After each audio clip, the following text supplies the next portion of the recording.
வறுத்து எல்லாம் காய வச்சுருந்தோம்ல மிளகாத்தூள் அரைக்க போய் அரைச்சிட்டு வந்தாச்சு.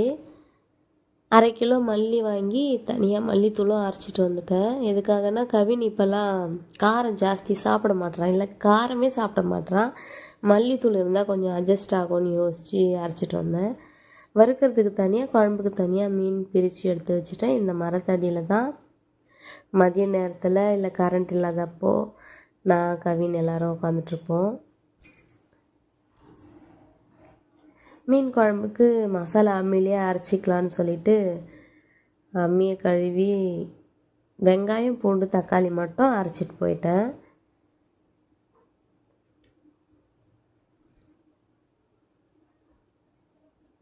கவின் குட்டி எனக்கு குழம்பு செஞ்சு முடிக்கிற வரைக்கும் கொஞ்சம் ஃப்ரீயாக விட்டால் நல்லாயிருக்கும்.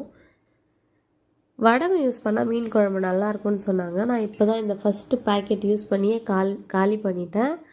ஆனால் இத்தனை வருஷத்துலேயும் இதுதான் நான் ஃபர்ஸ்ட் டைம் வடகம் யூஸ் பண்ணுறது.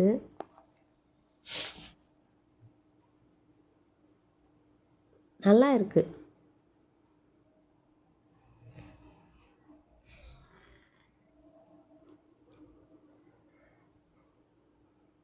வெங்காயம் நல்லா வதங்கிடுச்சு.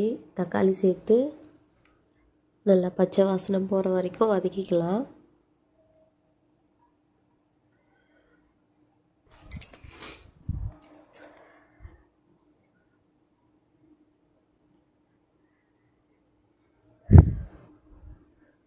சைட்லேயே மீனும் வறுத்து எடுத்துட்டேன்.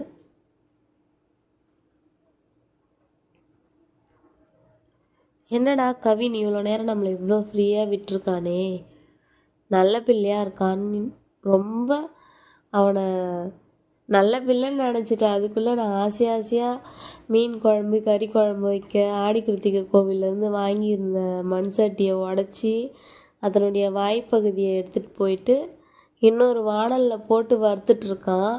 என்ன இவ்வளோ அமைதியாக இருக்கானே, சத்தத்தையே காணுமே. நான் பின்னாடி போய் பார்த்தா சட்டியை உடச்சி வானலில் போட்டு வேகமாக கிளறிட்டுருக்கான். நான் பின்னாடி போய் பார்க்குறேன்னு சொல்லிட்டு சட்டியே உடச்சிட்டான். அடுத்த வீடியோவில் பார்க்கலாம் ஃப்ரெண்ட்ஸ்.